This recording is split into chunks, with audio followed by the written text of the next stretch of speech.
E aí, pessoal, boa noite. Mais uma quinta-feira maravilhosa aqui com um episódio incrível do nosso podcast Tudo Conectado.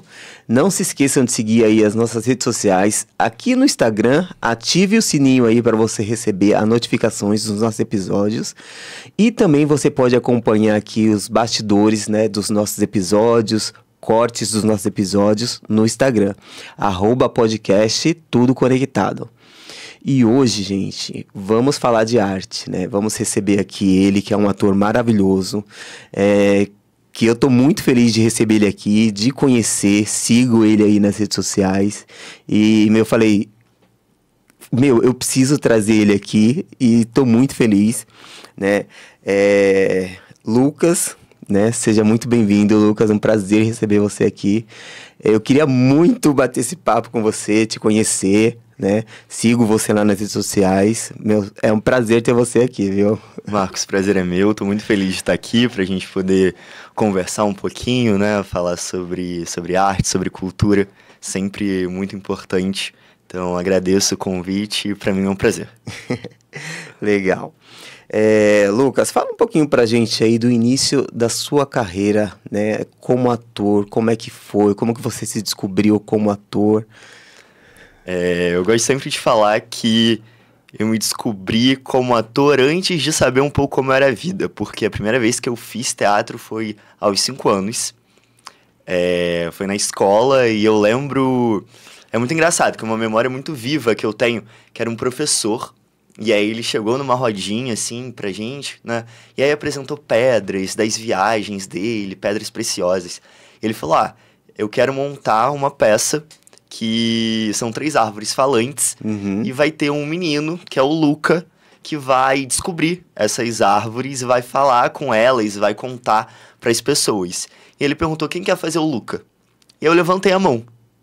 Eu não tinha ideia do que eu estava fazendo, por que eu estava levantando a mão. Mas... Foi meio na empolgação. Na empolgação. 5 anos, você tem ideia do quê? Nada. E eu levantei a mão, falei, eu quero fazer o Luca.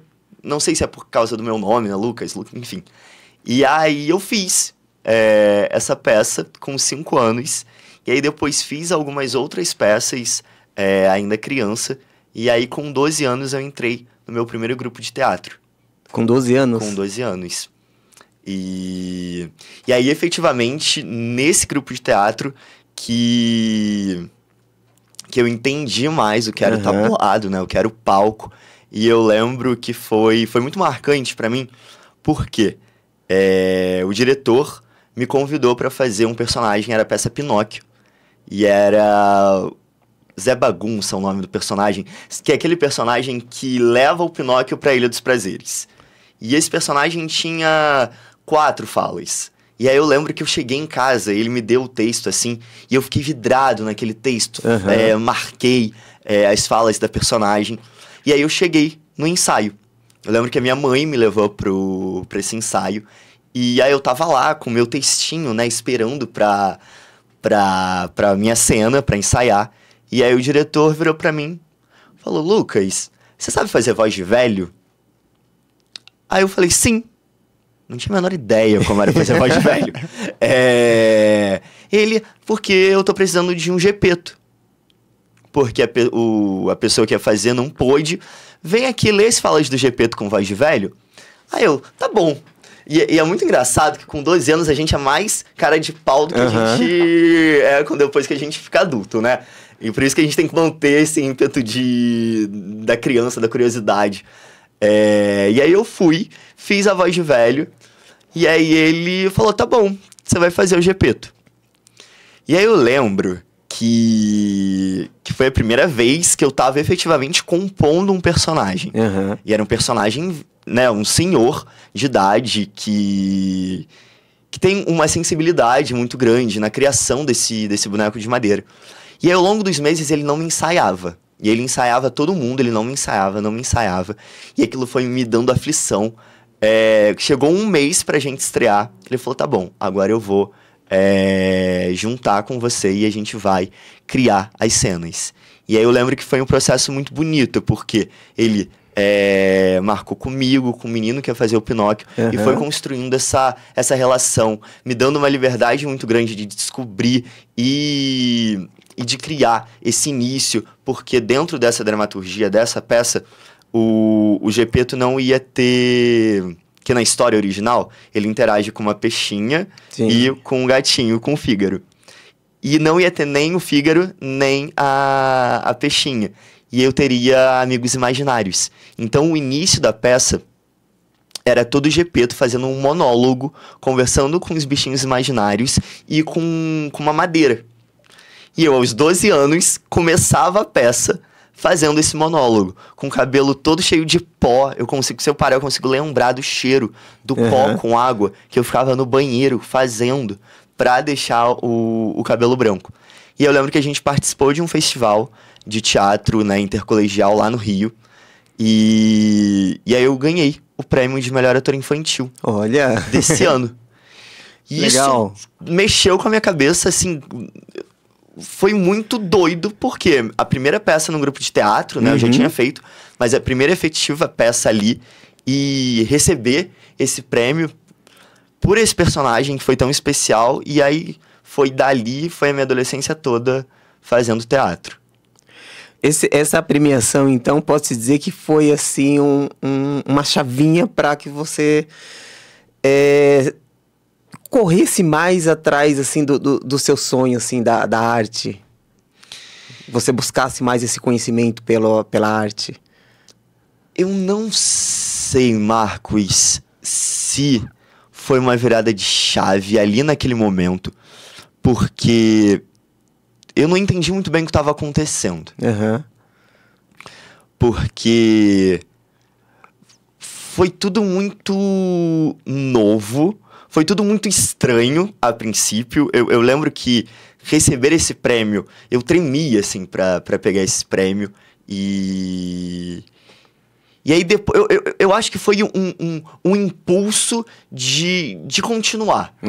De caramba, aconteceu isso esse ano, eu não quero sair daqui, porque faz todo sentido. Criar esse personagem fez todo sentido pra mim.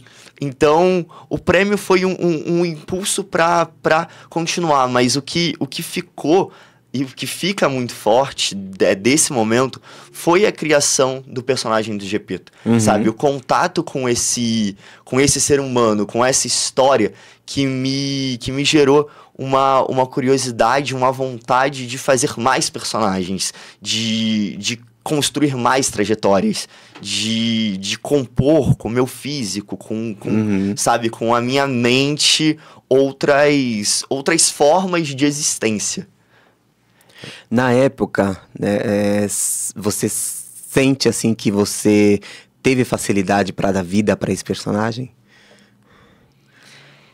Eu lembro que foi uma conexão muito forte. Eu conseguia lembrar das falas do Gepeto depois de muitos anos. Tem uma fala que era com a estrela, né, que ele acredita na estrela e na fada azul, e ele pede, né, primeira estrela que no céu eu vejo, realize o meu desejo.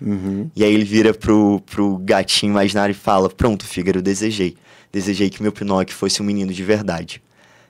E isso eu tinha 12 anos, isso já tem 15 anos, sabe? E eu consigo ainda tá muito viva na minha memória essa frase e esse sentimento. Então... Esse foi um momento bem marcante. Foi muito então, marcante. Eu diria... Eu não sei se eu diria que foi fácil, mas que aconteceu e que me colocou aí na estrada. Na Estrada de Tijolos Amarelos, que foi a peça logo depois que eu fiz, foi Mágico de Oz. Enfim, me colocou aí nesse processo. E assim, quando que você decidiu, falar, vou estudar teatro, vou estudar arte cênica? Eu fiz faculdade de jornalismo. Então, durante a minha adolescência toda, eu fiquei no teatro. Mas na hora de prestar o vestibular, eu prestei pra jornalismo. Porque em determinado momento da adolescência, eu precisei me afastar por algumas circunstâncias do teatro. E nesse período eu não conseguia ir a assistir peças, porque me fazia muito mal, eu ficava muito mal por não estar no palco, não estar no tablado. Eu lembro que o cheiro do teatro me fazia muita falta. E aí eu não conseguia assistir peça, fui fazer jornalismo, fiz intercâmbio, voltei, me formei, e aí, em determinado momento, eu decidi voltar pro teatro, porque eu precisava daquilo.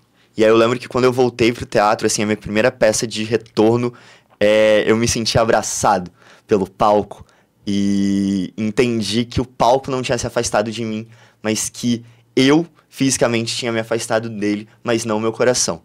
E aí ali eu continuei fazendo peça, mas em paralelo, trabalhando com jornalismo, até que, em certo ponto, eu falei, tá, preciso agora fazer cursos. Porque até então, e isso foi 2019, eu não tinha estudado efetivamente a teoria da atuação.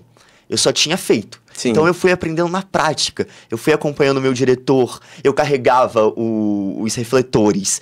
Qualquer peça que ele ia montar, eu ia junto. Se era uma peça adulta, se era uma peça infantil, onde quer que ele estivesse, eu estava atrás, consumindo e bebendo daquela fonte. Mas eu não tinha a teoria. E aí eu falei, não, eu preciso da teoria. E aí eu comecei a fazer curso. E aí fiz alguns cursos lá no Rio, que eu sou do Rio. Você é do Rio? Eu sou do Rio, sou carioca. E aí naquele momento, depois de alguns cursos, eu tirei o meu registro profissional. E aí eu falei, agora eu vou seguir carreira artística. Eu vou seguir meu sonho de ser ator. E aí eu pedi demissão da empresa que eu trabalhava. Entreguei meu apartamento que eu morava lá no Rio. E falei, eu vou seguir meu sonho. E aí nesse momento, eu não tinha nada palpável em relação a carreira de ator. Foi um passo mesmo para aquilo. Deu o passo que os tijolos vão sendo construídos. E aí foi isso. Eu dei o passo, logo depois veio a pandemia, né? Então, nesse momento da pandemia, eu falei, não vou deixar o meu sonho de stand-by. Se perder. Eu vou estudar. Então, o que eu posso fazer agora? Estudar mais. E aí eu fui, estudei, até que veio a oportunidade de vir para São Paulo. E aí eu vim. Essa transição, né, de você deixar a sua profissão para seguir aí uma nova profissão, né, o teatro, foi muito... Te deixou muito indeciso, assim? Ou você estava realmente muito seguro de fazer essa troca? Eu estava muito decidido. Muito decidido. Hoje, se alguém me perguntar, eu quero largar tudo e... Eu diria, olha, talvez dê uma estruturada aí antes de largar tudo pra... Mas naquele momento, eu tinha tanta certeza do que você eu queria, que eu não pensei, Marcos. Efetivamente, eu fui. Falei, eu preciso ir, eu quero ir, e eu vou seguir o meu sonho de ser ator. E aí, eu só fui, sem a menor ideia do que ia acontecer. Caraca. Então, foi uma decisão muito forte naquele momento. Hoje, porque, né, a gente tá no futuro. Então, o futuro, avaliando o passado, você pensa, nossa, será que eu poderia ter pensado um pouquinho mais? Ter organizado um pouquinho mais? Mas será que se você organiza demais também você faz?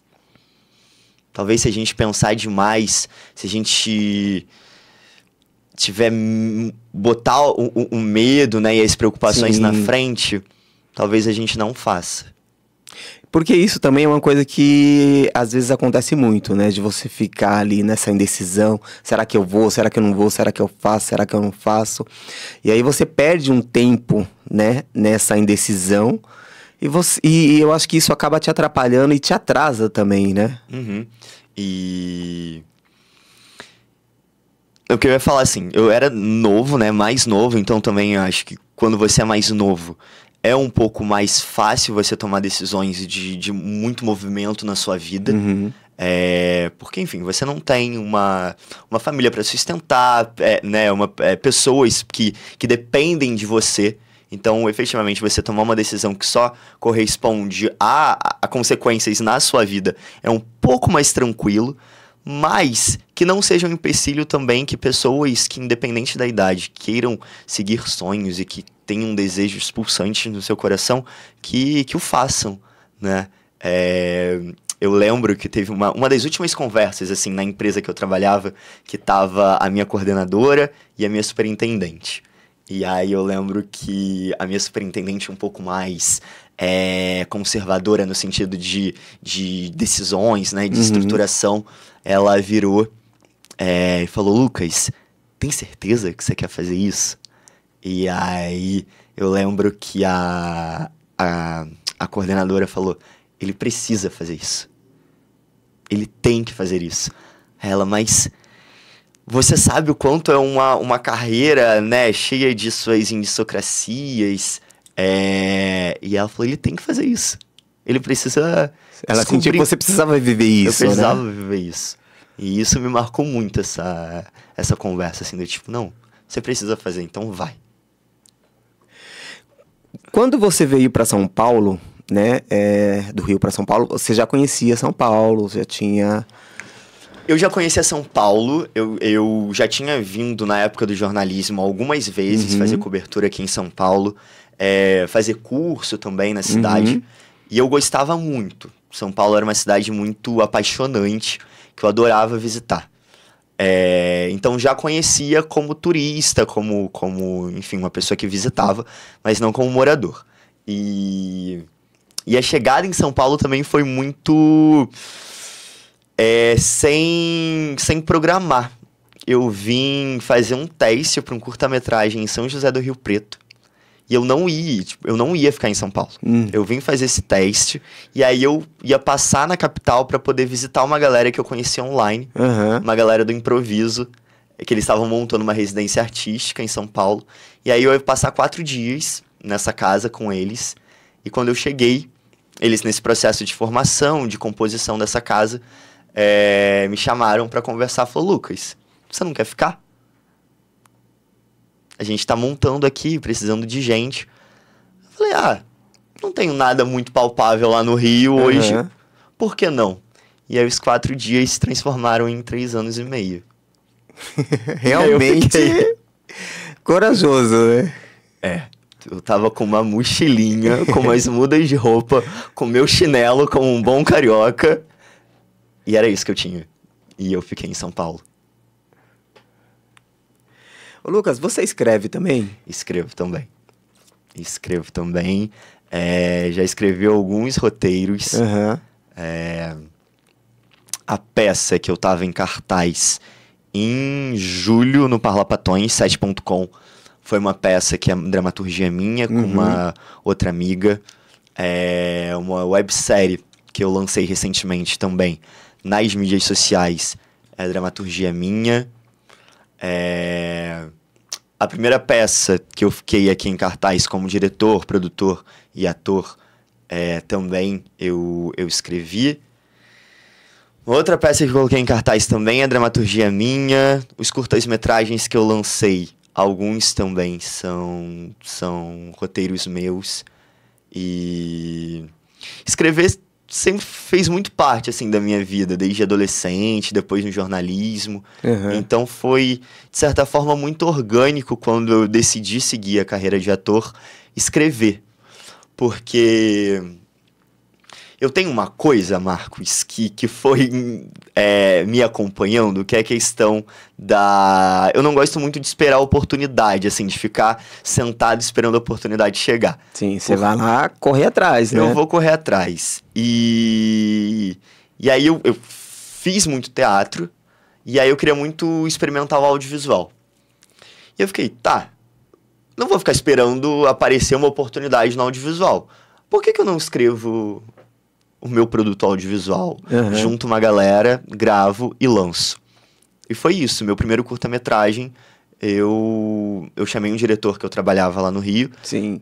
Que me apresentou um rapaz que era roteirista, e aí eu juntei com ele, tinha uma ideia de roteiro a partir de um texto que eu tinha lido, e aí a gente desenvolveu e gravou o curta-metragem.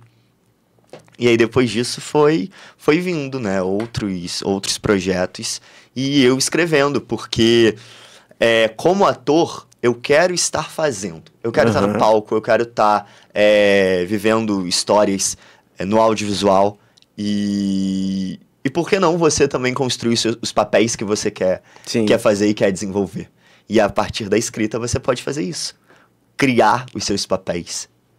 E isso é muito, muito empolgante também. Gente, legal. O que te dá mais prazer, né? Você tá no palco ou você tá ali no bastidores, né? Na produção, né? Estar no palco, de cara eu vou falar estar no palco, porque eu fui descobrindo também o prazer nos outros lugares das funções, né? Fui descobrindo prazer em ser diretor, fui descobrindo prazer em ser produtor, mas o que efetivamente me move, me dá ímpeto é o palco. Eu não diria, não só o palco, mas a câmera também, e a composição de personagem. Eu acho que a criação de personagem, a possibilidade de experimentar outras formas de se expressar no mundo é o que me move. E aí, para fazer isso, estando ator, né? Está no processo de atuação e no ofício. Legal. Você teve agora, né, com uma temporada, com o espetáculo... Os Seminaristas. O Seminarista, né? Fala um pouquinho desse espetáculo pra gente. Como é que foi essa temporada aí? Foi uma temporada linda, a gente fez no Espaço dos Sátiros, lá no centro de São Paulo. Foi a terceira montagem dessa peça que eu participei. É um texto do Flávio Alves, que é um autor pernambucano. É uma dramaturgia que me foi apresentada em 2022. E era um momento que eu estava querendo me desafiar enquanto ator, com uma peça que fosse apenas de 2 atores. Porque eu queria estar no palco num processo de não sair do palco. Como é que era você estar o tempo todo em cena? Como é que é a relação disso com você enquanto ator se relacionando com o personagem, você enquanto ator se relacionando com o personagem e com a plateia. E eu entendi que eu precisava viver esse desafio dentro da carreira. E aí me apresentaram esse texto e eu me apaixonei pelo texto, porque ele conta a história do Franklin e do Tanage, que são 2 seminaristas, jovens seminaristas, que se apaixonam dentro desse seminário e vivem esse dilema entre seguirem o amor deles ou seguirem o sonho eclesiástico. E o Flávio, né, o seu Flávio, ele me disse uma coisa que para mim foi o ponto-chave para eu poder realizar esse espetáculo, que foi: eu não escrevi esse texto para poder escandalizar a igreja ou a religião. Eu escrevi esse texto para falar de amor.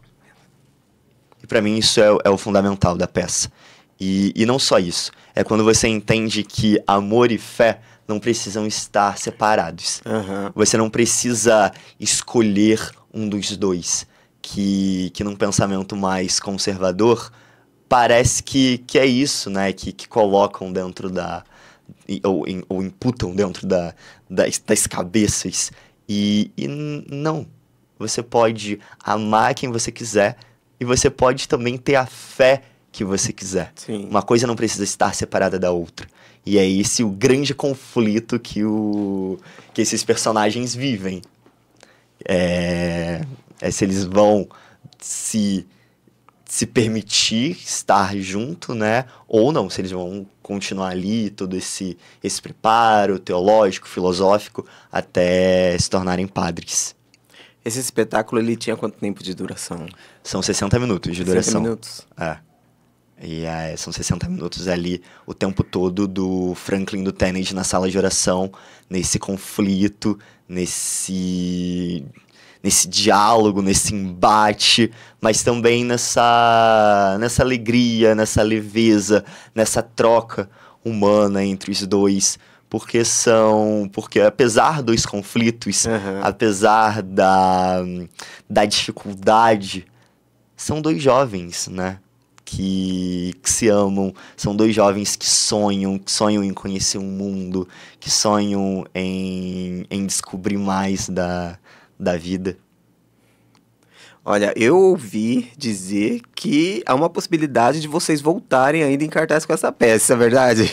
Sim, é super verdade. A gente tá aí pesquisando, vendo espaços, a gente tá querendo muito circular com essa peça. Então a gente tá querendo ir pro Rio, então mandamos projeto pro Rio, mandamos projeto para outros estados também, porque a ideia é poder difundir essa história e chegar, né, ao máximo de pessoas possíveis.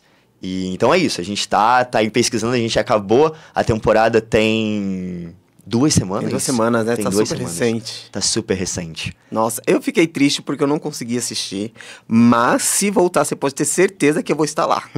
Pode deixar, vou te convidar e voltaremos com certeza.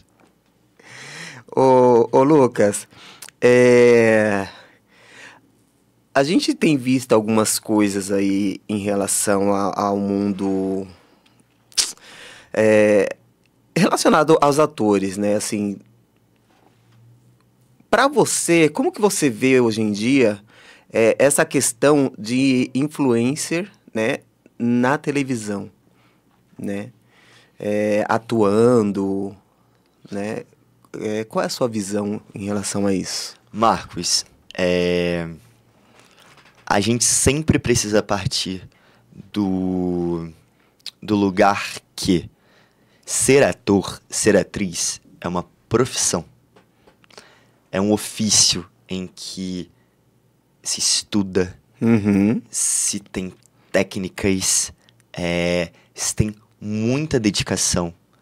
E sim, é uma profissão midiática, né, que tem a questão da mídia aí imputada no ofício, mas é uma profissão como qualquer outra profissão.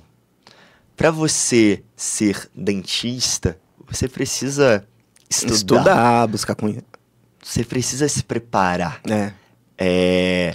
Então, se o influencer ou a influencer também for ator, também for atriz, também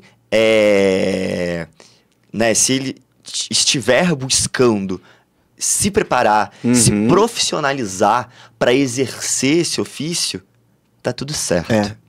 Tá tudo bem. Ok. A questão é, o título de influencer não é um título de ator. Um título de influencer não é um título de atriz. Então, você permitir que pessoas que não são profissionais entrem no campo profissional não é bacana.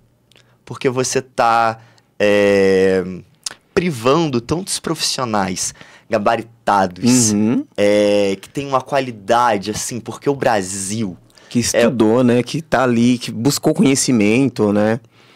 O nosso país produz tantos artistas potentes, com garra, que levantam todos os dias, acreditando no ofício, acreditando nessa vida na arte. E o lugar da televisão, o lugar do teatro, o lugar do cinema é para essa pessoa.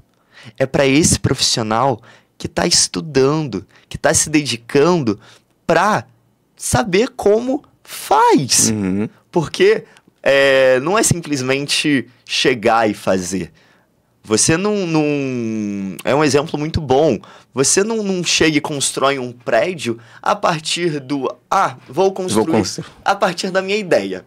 Depois eu me preparo, depois eu vejo como é. E não... O engenheiro, o arquiteto precisa se profissionalizar. Sim. Assim como o ator e a atriz também precisa se profissionalizar. É isso aí. É bem complicado isso, né? E é triste justamente por isso, porque assim, tem muita gente boa que realmente estudou, tem ali o conhecimento, né? Dedicou horas e horas de estudo mesmo, né? E não tem a oportunidade, né? E uma pessoa que não teve, né? Não estudou, não está preparado, acaba... Né? É muito triste isso. Acaba entrando... É compreensível no lugar da empresa, né? Porque a empresa não deixa de ser um negócio. Uhum. E... Enfim, precisa das visualizações, precisa do engajamento.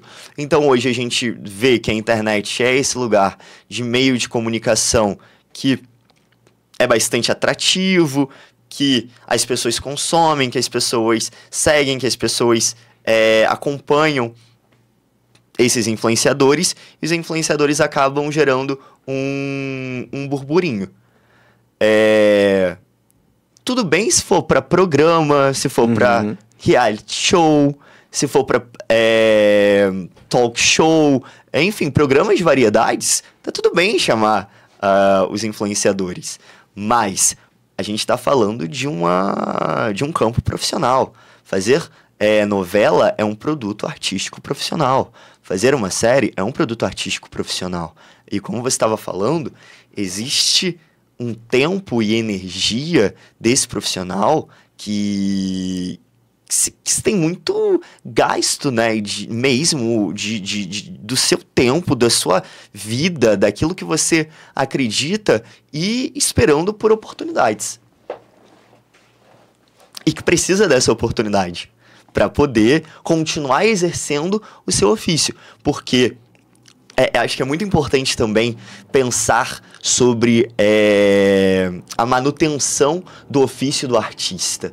E às vezes a gente observa que por ter tantos obstáculos dentro dessa profissão, enfim, todas as profissões têm seus obstáculos, mas de não ter um suporte para esse artista que chegou, que tá mais velho, Sim. sabe? E que ainda, mesmo mais velho, depois de tanta luta, depois de tanta trajetória, não tem uma vida confortável, não tem uma vida estruturada. Então a gente tem que começar a pensar como manter esses artistas bem em atividade, porque é uma função dentro da sociedade ser artista, né? Exercer esse ofício. A gente tem visto aí, principalmente aqui em São Paulo, né, uma agenda cultural bem grande, assim, né? Muitos espetáculos acontecendo. Deu um boom aí, né, nesses últimos anos aí de musical, né? O que você acha dos musicais? Você gosta? Você já fez? Já teve alguma experiência com musical? Você vai ter alguma... Eu acho musical uma delícia. E principalmente um musical que é made in Brasil, produto brasileiro. Uhum. A gente tem acompanhado... Temos algumas, né, histórias, né, como Gota d'Água, que é um musical bastante brasileiro, com músicas do Chico Buarque. Mas observar que existe uma vontade do mercado do teatro musical em produzir dramaturgias e músicas que conversem com o nosso povo, que tenham a nossa batida, o nosso ritmo, os nossos corporais, a nossa história. Isso é muito bonito de se ver, porque a Broadway é incrível, é linda. Os musicais da Broadway são incríveis. Os musicais lá do bairro do Sorro, em Londres, são maravilhosos. Mas e os musicais que contam a nossa história, que falam do nosso povo? Da nossa vivência. Da né? nossa vivência. Então, cada vez mais eu vejo isso acontecendo e me dá um grande orgulho que a gente tem produzido muitas peças boas contando a nossa história. Eu vou fazer um musical agora pela primeira vez. Estou ensaiando. É um desafio porque eu sou um ator que canta, um ator que dança por causa dos personagens. Então, se o personagem precisar cantar, eu vou correr aí atrás para poder cantar, para poder dançar, mas ainda não tinha experienciado efetivamente um musical. E se chama Sociedade Alternativa, é um texto do Leonardo Caíque, e a gente tá preparando essa peça que é com músicas do Raul Seixas. Ano que vem o Raul faz 80 anos, e é uma homenagem. Não é uma biografia do Raul, mas Sim. é uma história fictícia, permeada com músicas do Raul Seixas, e que tem alguns elementos da história dele. Caraca, vai ser lindo, hein? Raul Seixas. É um maluco, beleza. E tem previsão de estreia ou ainda não? A produção tá avaliando se a gente já estreia esse ano. Estamos com pauta já conversada com o teatro, mas avaliando se talvez deixa para o início do ano que vem, por causa dos 80 anos do Raul, ou se a gente já lança aí no final desse ano. Então a produção está em processo de avaliação. Então, ó, você que está assistindo a gente aí, fique ligadinhos, porque logo, logo você vai poder assistir esse espetáculo, que eu tenho certeza que vai ser sensacional, hein? Vai, com certeza. Eu faço um vozinho no musical, um vozinho boêmio, que amarra essa história e que viveu da música e que que foi um rockstar, segundo ele. E é uma delícia, tem sido uma delícia ter esse contato com essa alma livre desse personagem. Ô Lucas, até hoje, né, qual foi o personagem de maior desafio, assim, para você? O personagem mais desafiador, eu diria que todo personagem tem as suas particularidades. Quando você está se permitindo, né, que o seu corpo, a sua mente se entrelace com uma outra existência, é sempre muito particular. Mas teve um personagem específico que foi uma virada para mim de chave, que foi um duende que eu fiz. É o Puck do Sonho de uma Noite de Verão, em que eu precisei me desconstruir absolutamente. Por quê? O pedido da direção foi que o Puck, esse duende, ele estivesse o espetáculo todo em plano baixo e plano médio. Então eu não podia ficar em plano normal, assim, como ser humano. Sim. Porque o Puck é um duende, e um duende, ele tem características animalescas. E todos os ensaios, eu precisava preparar o meu corpo para estar nesse lugar. E eu comecei a sentir a minha lombar, eu saía do ensaio muito exausto, porque além de tudo isso tinha uma voz específica, então eu precisava colocar a minha voz em outro registro. Então foi um tempo de processo para poder descobrir essa voz, até que eu comecei a fazer consultorias, né, com esse corpo, para poder absorver dicas de como fazer, até que eu comecei a fazer a aula de preparação corporal, e eu fui criando consciência de que o meu corpo, ele é um corpo disponível para se metamorfosear, citando o Raul Seixas aí nessa metamorfose ambulante. E eu não tinha essa consciência, Marcos, de que o meu corpo podia chegar em lugares que eu ainda não conhecia. E isso me abriu um leque, enquanto ator, de descobrir outras formas, sabe? No corpo, na perna, no tronco. Então, o Puck me trouxe esse desafio e me trouxe essas descobertas. Porque, além de tudo, ainda era um personagem com comicidade. Nossa. E aí, fazer comédia é um processo também que você se descobre. E eu fui me descobrindo também porque começaram a me chamar para personagens cômicos. E eu fiquei, por que estão me chamando para personagens cômicos? Então eu tenho alguma coisa na comicidade. Então preciso olhar para isso também. Só que o Puck era tanta coisa que eu precisava construir. Era voz, era corpo, era texto, porque o personagem não saía de cena em nenhum momento. Que eu não pensei na comicidade, eu só fui. E aí eu fui descobrindo essa comicidade física. E aí virou assim, e aí eu já puxando, isso foi muito importante pro que viria seguida, que é o meu personagem no Alto da Compadecida, que aí tem muito a ver com o processo desse duende, que realmente foi enquanto... Eu diria que foi esse desafio até agora mais completo, que realmente me deu uma virada enquanto ator. Nossa. Falando agora, né, de Alto de Compadecida, é um espetáculo que ainda está em cartaz, é isso? Sim. Estamos em cartaz desde março desse ano. Tem sido uma alegria imensa participar desse projeto. A gente tem enchido a casa. Estamos apresentando todos os domingos. Estamos no Teatro Santo Agostinho. Ali, perto do centro de São Paulo. Fica na Vila Mariana, Liberdade, Vila Mariana. Sim. É um teatro super bacana. E, enfim, eu acredito que pro ator ter esse processo contínuo com um personagem, com uma peça é muito importante. Porque você vai, enfim, construindo e descobrindo a cada dia, a cada nova apresentação, tendo contato com o personagem.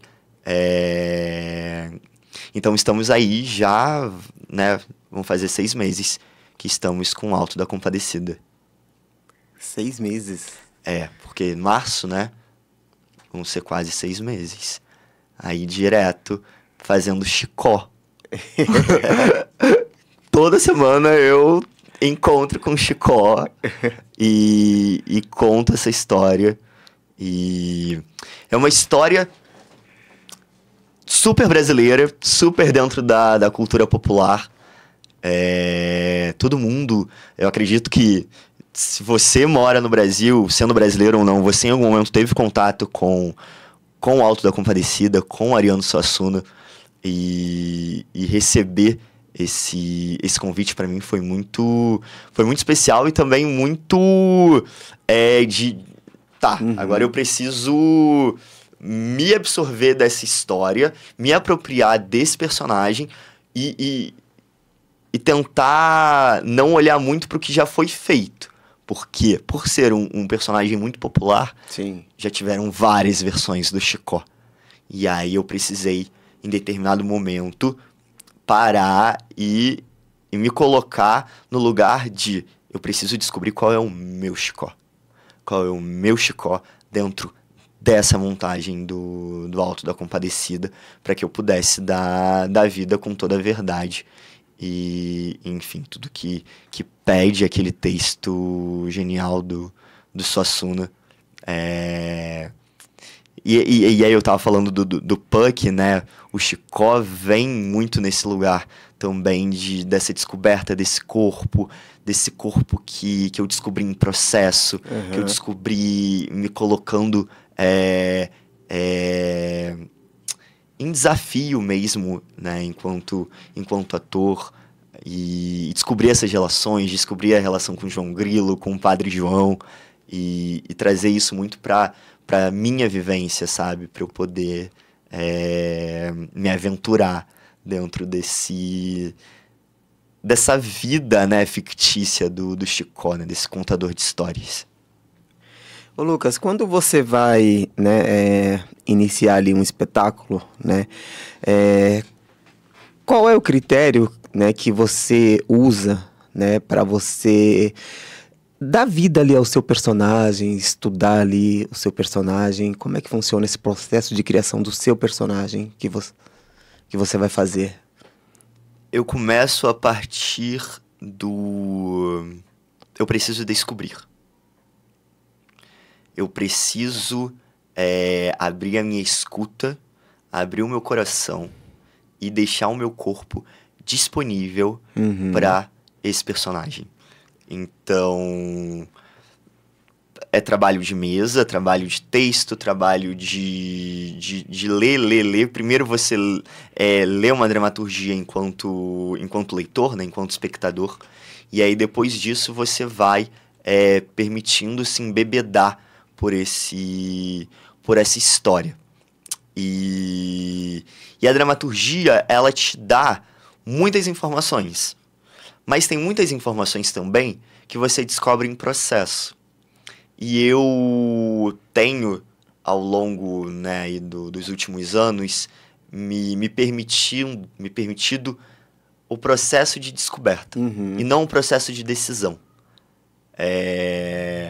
Enfim, cada profissional tem as suas técnicas, as suas ferramentas, mas quando eu percebi que a descoberta era muito mais interessante para mim enquanto artista do que a decisão, que as coisas vinham para eu poder experimentar, para eu poder construir ponto de vista da personagem, e aquilo chegar até mim sem eu, não, esse personagem teve tal pai, tal mãe, tal avó. E quando eu vou dentro desse processo de descoberta, eu vou, minha avó era assim, o meu pai era assim, a minha relação com tal personagem é desse jeito. E aí isso vai criando essas camadas. Mas e curiosidade. Curiosidade é fundamental. O importante também, né, você ter, né, essa visão, porque você consegue dar ali uma personalidade, né, pro seu personagem, né, você consegue deixar ele ali, né, tipo, personalizado mesmo, você consegue falar, sabe, aquele é diferenciado, né? Total, Marcos, total. Cada ator, cada atriz, cada atuante vai entregar um pouco de si para os personagens. Porque, no final do dia, é o nosso corpo, é a nossa voz, é o nosso olhar, são os nossos sentimentos. E tudo isso é entremeado com a história que a gente está contando. Mas sim, é muito isso. Quando você está permitindo essa liberdade de criação sem tanta racionalização, aquilo cria um insumo para você que quando conecta, né, que quando junta o seu corpo, a sua mente com a história, fica muito particular. Por quê? O que eu descubro de um personagem, o Lucas sabe. E muitas vezes, dentro de um processo, o elenco não precisa saber o que é a vida do meu personagem, ou a direção, ou a produção. Isso tudo tá na minha relação ator-personagem. Então, eu sei qual que é a comida que o Chicó gostava quando era pequeno. Eu sei como é a casa dele quando ele era pequeno. Eu sei qual é a relação com a avó. Eu sei por que ele sente o que sente pelo Padre João. Ou por que o corpo dele, o corpo, né, que eu fui desenvolvendo pro Chicó, por que é desse jeito. Então tudo fica muito concreto e muito particular dentro da minha construção. Gente, que delícia. Nossa, a gente ficaria aqui horas e horas batendo papo, né? Mas o tempo é curto. Sim. Lucas, muito, muito obrigado, né, por você ter vindo, né, bater esse papo com a gente. Foi muito bom, né, trocar essa ideia com você, conhecer um pouquinho mais aí de você, da sua profissão. Tá bom? Obrigado mesmo, de coração. E para você que está acompanhando a gente aí, né, que quiser ver o Luca em cartaz, ainda dá tempo, né? Ele está em cartaz aí com o Alto da Compadecida, no Teatro Santo Agostinho, não é isso? Isso, Teatro Santo Agostinho, todos os domingos, às 19h30. E a gente vai fazer uma apresentação especial no dia 20 de setembro. Eu não sei como é que é a questão da programação, Mas, enfim, a gente, dia 20 de setembro, tá em cartaz no Teatro Isaac Newton, uma apresentação especial lá na Zona Norte. Então, convido todo mundo, se não conseguir no domingo, ir nessa apresentação especial, ou se organizar para poder ir assistir o Alto da Compadecida aí no Teatro Santo Agostinho. É isso aí. Lucas, deixa aí suas redes sociais, né? Se você quiser acompanhar aí o trabalho do Lucas, quiser ver a agenda do Lucas, é só acessar as redes sociais dele que você encontra lá. Minha rede social, meu Instagram é @lukeroncone. Tá lá, e aí vai poder ver um pouquinho dessa trajetória, enfim, desse universo artístico. E é isso aí. Obrigado, viu, Lucas, mais uma vez, né? E, pessoal, fique ligadinho, tá bom? Quinta-feira, às 20 horas, episódio inédito, né, no nosso canal no YouTube. Cortes e bastidores no nosso Instagram. Acompanhe a gente lá. Beijos e até o próximo episódio.